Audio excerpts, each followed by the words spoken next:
সুরকার অখিল বন্ধু ঘোষ, গীতিকার পুলক বন্দ্যোপাধ্যায়।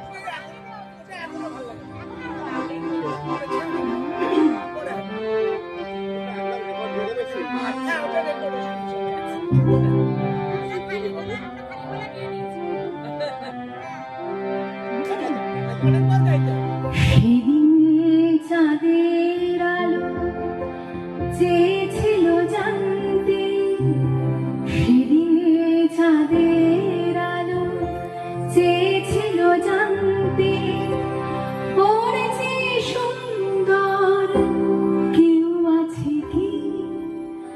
আমি তোমার কথা বলেছি, আমি তোমার কথা বলেছি। সেদিন চাঁদের আলো চেয়েছিল জানতে, সেদিন চাঁদের আলো চেয়েছিল জানতে, পড়েছে সুন্দর কেউ আছে কি? আমি তোমার